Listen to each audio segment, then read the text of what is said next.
జగిత్యాల పరిణామాలను అధిష్టాన వర్గం పరిశీలిస్తుందని, ఓటమి పాలైన తనకు మద్దతుగా జీవన్ రెడ్డి నిలిచారని, జీవన్ రెడ్డి సూచించిన హామీలను అమలు చేస్తానని రాష్ట్ర మంత్రి అడ్లూరి లక్ష్మణ్ కుమార్ అన్నారు. రాయకల్పట్నంలో కాంగ్రెస్ పార్టీ ముఖ్య కార్యకర్తల సమావేశంలో ముఖ్య అతిథిగా మంత్రి పాల్గొన్నారు. ఈ సందర్భంగా ఏర్పాటు చేసిన సమావేశంలో మంత్రి మాట్లాడుతూ, గత ప్రభుత్వం కమిషన్ల కోసం రాష్ట్రాన్ని అప్పులపాలు చేసిందని, ఉద్యోగులకు 1వ తేదీన జీతాలు ఇవ్వలేని పరిస్థితి నుండి ప్రజాపాలనలో ఉద్యోగులకు సకాలంలో జీతాలు అందుతున్నాయని అన్నారు. గత బీఆర్ఎస్ ప్రభుత్వంలో ముఖ్యమంత్రిని ఎమ్మెల్యే కలిసే పరిస్థితి లేకుంటే ప్రజాపాలనలో కార్యకర్త కూడా ముఖ్యమంత్రి కలిసే వెసులుబాటు కల్పించిందని అన్నారు. మాజీ మంత్రి జీవన్ రెడ్డి మాట్లాడుతూ, జెండా మోసిన కాంగ్రెస్ కార్యకర్తలకు ప్రభుత్వం అండగా నిలవాలని, కార్యకర్తల శ్రమ ఫలితంతోనే రాష్ట్ర ప్రభుత్వం ఏర్పడిందని మాజీ మంత్రి జీవన్ రెడ్డి అన్నారు. కొంతమంది అభివృద్ధి కోసం ప్రభుత్వంతో పనిచేస్తున్నానని అనడం విడ్డూరంగా ఉందని, రాష్ట్ర ప్రభుత్వం అన్ని నియోజకవర్గ మున్సిపాలిటీల అభివృద్ధికి యూనివర్సల్ గా పథకాలను నిధులు కేటాయిస్తుందని అన్నారు. అభివృద్ధి అంటే నిరుపయోగంగా ఉన్న రాయకల్, జగిత్యాల, బీర్పూర్ ఫిల్టర్ బెడ్ కు ఒక్కొక్క దానికి 5 కోట్ల చొప్పున 15 కోట్లు నిధులు, సీసీ రోడ్లకు 10 కోట్లు, జగన్నాథ్పూర్ బ్రిడ్జికి 17 కోట్లు, ధర్మపురి గోదావరి పరివాహ ప్రాంతానికి శుద్ధికి 25 కోట్లు, మాదిగకుంట శుద్ధికి 6 కోట్లు, గతంలో బూర్నపల్లి బ్రిడ్జికి 70 కోట్ల నిధులు తీసుకురావడం అభివృద్ధి అంటారా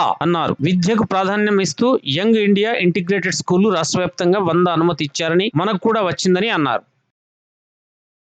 మంత్రివర్యుల గారికి జగిత్యాల గాని రాయకల్ గాని ఏం జరుగుతుందనేది వారికి pin to pin, point to point ప్రతి విషయం తెలుసు.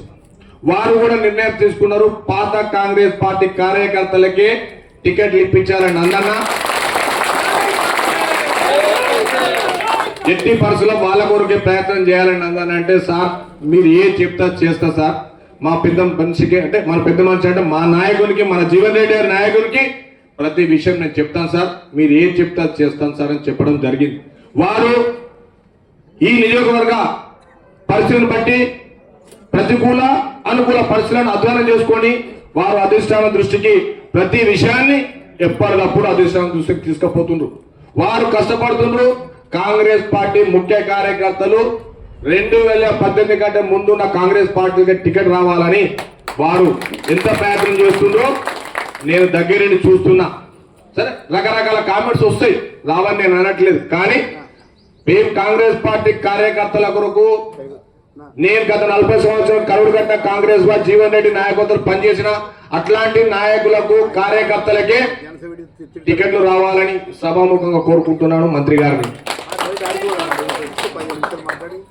ఈ విషయం మొత్తం జగిత్యాల మున్సిపాలిటీ, జగిత్యాల నియోజకవర్గం మొత్తం పిసిసి కౌన్సిల్లో గౌరవనీయులు ముఖ్యమంత్రి రేవంత్ రెడ్డి కౌన్సిల్లో జరుగుతూ ఉన్నది. వీళ్ళ మిత్రులు చాలా విషయాలు చెప్పారు. కొంత రాజకీయంగా ప్రస్తుతం ఉన్న పరిస్థితులు, దాన్ని ఏ విధంగా అధిగమించాలి, అన్ని విషయాలు చెప్పారు. నేను రాజకీయాల అంశానికి ఎక్కువగా మాట్లాడకుండా, రాయగల్ పట్టణంతో నాకున్నటువంటి ఒక అనుబంధం మీకు తెలియదు కాదు. నేను 2009లో మొదటిసారి ఇక్కడ ఎన్నికలు పోటీ చేయడం జరిగింది. ఇక్కడ వాస్తవంగా రాయగల్ పట్టణం నేను ఈ నియోజకవర్గాల పునర్విభజనతో రాయగల్ ఏదైతే జగిత్యాల నియోజకవర్గంలో భాగం కాబోతుంది అనేటువంటి ఒక భావన రావడం జరిగిందో, రాయగల్ అభివృద్ధి నేను దాన్ని ధ్యేయంగా పెట్టుకోవాలనేటువంటి భావన తలపుతోని అప్పుడు మిత్రులు మధ్య నారాయణ గారు సర్పంచ్ ఉంటుంది. రాయగల్ పట్టణం ఏదైతున్నా ఇరుక్కుంటుండే, వాస్తవం మా నందన పురాస ఎంటుంటున్నారో గట్టుంటుండే. అప్పుడు గాంధీ చౌక్ వెళ్ళి పెడితే శివాజీ చౌక్ దాకా అంగడి బజార్కి వెళ్ళి అందరిని ఒప్పించి మెప్పించి ఏదైతుందో రోడ్ విస్తరించేది. వారు ఒకటే అన్నారు, సరే సార్ మీరు రోడ్ విస్తరంటే ఏదో రకంగా అందరం త్యాగం చేస్తాం, దాని ఫలితం ఉండాలని చెప్పారంటే నేను మళ్ళీ ఆక్రమణకు గురి కాకుండా డ్రైనేజీలు నిర్మాణం చేయాలి, రోడ్డు విస్తరణ, రోడ్డు నిర్మాణం చేయాలని చెప్పని వాళ్ళు చెప్పారు. నేను వెంటనే నేను ఇవాళ మీరు రాయకల్ పట్టణం మీద ఇచ్చినప్పుడు గ్రామ పంచాయతీ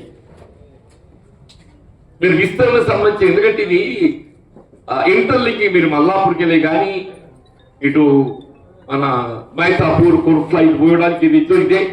అప్పుడు ఇంకా మనకి ఈ కడం ఈ బోర్నపేట వంతెన లేకుండా నేను నిజంగానైతే దాని ఛాలెంజింగ్ తీసుకుని ఏదైతుందో అప్పుడు ఎన్నికల ముందు నేను డ్రైనేజ్ నిర్మాణమే కానీ రోడ్డు నిర్మాణానికి నిధులు కేటాయింపు చేసి వాళ్ళు ఆనందంగా చెప్పట్టు రాయకలతో ఈ యొక్క అభివృద్ధికి ఆరంభం అని చెప్పండి.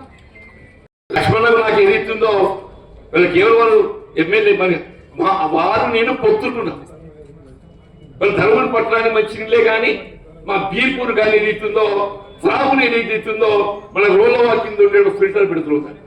మీకు తెలుసు ఈ సంగతి.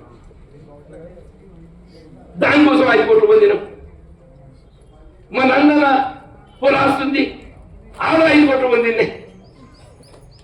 నాకు వచ్చే 3 మాసాల కాలంలో అంటే 3 మాసాల కాలంలో నియోజకవర్గంలో త్రాగునీటికి ఏది ఇస్తుందో ఎందుకు అప్పుడు చూడాలనేటువంటి ఒక బాధ్యతతోని జగిత్యాలకు 5 కోట్లు, రాయకల్కు 5 కోట్లు, సారంగపూర్ బీర్పూర్ మండలంలో 5 కోట్లు, 15 కోట్లు మంజూరు పొంది ఏది ఇస్తుందో వీళ్ళ నిర్మాణ పనులు ఏది ఇస్తుందో చివరి దశకు వచ్చినాయి. రేపు ఈ సమ్మర్ వెళ్తే మనం నీళ్ళు తాగుకోమని చెప్పండి. అందరం జిల్లా అధ్యక్షుడు చెప్పింది. మేమందరము కలిసి పనిచేసిన దశ మీరు నేను మన ఏదైతే జగిత్యాల జిల్లా అయిపోయిన తర్వాత మీకు మొట్టమొదటి జిల్లా కమ్ముతారు దశ అట్లా కాలంకి వెళ్ళి మనం కలిసి పనిచేస్తున్నాం. జిల్లాలో ఉండే సమస్యలు మీకు తెలుసు, ప్రతి సమస్య మీకు తెలుసు, నాకు తెలుసు. ఏదున్నా ఇవాళ కాంగ్రెస్ పార్టీ జెండా అనేది ప్రధానం అని చెప్పారు. కాంగ్రెస్ పార్టీ జెండా ప్రధానం. ఎవరు కూడా ఏ విధమైన ఆందోళన గురి కావాల్సిన అవసరం లేదు. ఎవరు కూడా ఏ విధంగా ఆందోళన గురి కావాల్సిన అవసరం లేదు. మన మంత్రి లక్ష్మణ్ కుమార్ గారు ఉన్నారు, మా జిల్లా కాంగ్రెస్ అధ్యక్షుడు ఉన్నారు. తప్పకుండా ప్రతి కాంగ్రెస్ పార్టీ కార్యకర్త జెండా 10 ఏళ్ళు ఎవరితో మూసి చెమటోడ్చి ఏదైతుందో నాకు అదృష్టం కలిసి కాకుండా రాష్ట్రంలో కాంగ్రెస్ ప్రభుత్వం వచ్చింది. ఈ రాబోయే ఇంకా ఈ 3 సంవత్సరాలు ఏదైతుందో ఈ అభివృద్ధి ఫలాలను ప్రజలకు చేరవేయండి.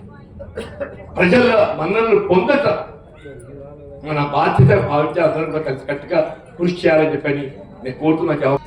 2 సంవత్సరాల క్రితం సామాన్య కాంగ్రెస్ పార్టీ కార్యకర్తలు ఎన్ని ఇబ్బందులైనా ఎన్ని కష్టాలైనా కార్యకర్తలను వదిలిపెట్టకుండా పార్టీని వదిలిపెట్టకుండా ఎన్ని అవమానాలు భరించిన ప్రజలు గొప్పవాళ్ళు, ప్రజలు చల్లగా ఎప్పుడైనా తప్పకుండా చూస్తారు. మరి ఆశీర్వాదం ఇచ్చినటువంటి మా ధర్మపురి ప్రజల పక్షాన ఆ నరసింహస్వామి దయతో శాసనసభ్యుడు మంత్రిగా మొదటి అధికార పర్యటనలో ఇంత పెద్దగా మా అన్న వస్తుండని స్వాగతం పలికిన ప్రతి ఒక్కరు కూడా మా చెల్లెలకు ఇక్కడ మా చెల్లెళ్లకు, మా అక్కలకు, మా అన్నలకు, పెద్దలందరికీ కూడా మా అన్న లక్ష్మణ్ కుమార్ అన్న మా మంత్రి అని గౌరవంగా ప్రేమగా స్వాగతం పలికి ఇంత గొప్పగా నన్ను స్వాగతం పలికి ప్రతి ఒక్కరికి పేరు పేరున మనస్ఫూర్తిగా శుభాకాంక్షలు తెలియజేసుకుంటున్నాను. కష్టపడి వచ్చిన వారికి ఆ కష్టం విలువ తెలుసు, కార్యకర్త విలువ తెలుసు. నేను ఎక్కువ మాట్లాడకుండా గత కొన్ని నెలలకెళ్ళి జిల్లాకు సంబంధించి అనేక విషయాలు కానీ పార్టీ బలోపేత విషయంలో కానీ నేను మంత్రిగా బాధ్యతలు తీసుకున్న సందర్భంలో పట్ల ట్రైబల్ శాఖ నా దగ్గర ఉంది. నేను ఛార్జ్ తీసుకుంటానికి ఇంకొక 15 నిమిషాలు కుర్చీలో కూర్చున్న ముందు సార్ నాకు గుర్తు చేశాను. జగిత్యాల జిల్లా నుంచి ప్రాతినిధ్యం చేస్తున్నాం లక్ష్మణ్ కుమార్, మంత్రిగా బాధ్యతలు తీసుకుంటున్నాం. మన జగన్నాథపురం సంబంధించిన ట్రైబల్ డిపార్ట్మెంట్ ఉన్నది. ఈ ప్రిన్సిపల్ సెక్రటరీ శరత్ గారు కూడా పక్కనే ఉన్నారు, పిలవండి అని చెప్పి ఎంబడి పిలిచిండు. మా జగన్నాథపురం సంబంధించిన ఫైల్ ఏదైతే ఉన్నదో ప్రతిపాదనలు వచ్చి రెడీగా ఉన్నది, మీ డిపార్ట్మెంట్లో ఉన్నది. వెంబడి ఆ సంబంధించిన సెక్రటరీ పోయి ఆ ఫైల్ తీసుకొని వచ్చిండు. సార్ ఫైల్ రెడీగా ఉన్నదని. నేను జిల్లా పరిషత్ చైర్పర్సన్గా జిల్లాను నేను నడిపించిన, నాకు తెలుసు రూల్స్ పొజిషన్ ఏంది, చట్టం ఏముంటుంది, ఒక మంత్రిగా నా బాధ్యత ఏదో నాకు తెలుసు. కాబట్టి వెంటనే ఒకటే మాట చెప్పాను, నా ప్రాంతం నా జిల్లా నన్ను ప్రజలు చల్లగా చూసి, మా ధర్మపురి ప్రజలు చల్లగా చూసి, మా జిల్లా ప్రజలను చల్లగా చూడాల్సిన బాధ్యత నాకు ఉంటుంది. కాబట్టి ఆ జగన్నాథపురం బ్రిడ్జికి సంబంధించిన వెంబడి తక్షణమే శాంక్షన్ సంతకం పెట్టి ఈవినింగ్ కదా జీవో ఇవ్వాలని చెప్పేసి ఆదేశాలు రావడం జరిగింది.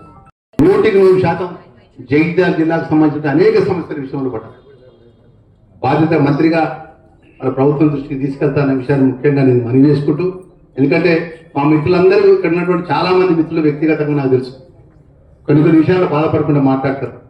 ఏదేమైనా కూడా కష్టం అనేది ఎక్కువ రోజులు ఉండేది, మంచి రోజులు కూడా అందరికీ వస్తాయి. ఆ దేవుడు ఎవరికి ఎప్పుడు ఇవ్వాలని అట్లా ఇస్తారు. మరి దానికి ఉదాహరణ నేనే అని చెప్పి మా మిత్రులందరూ కూడా మనం చేసుకుంటున్నా.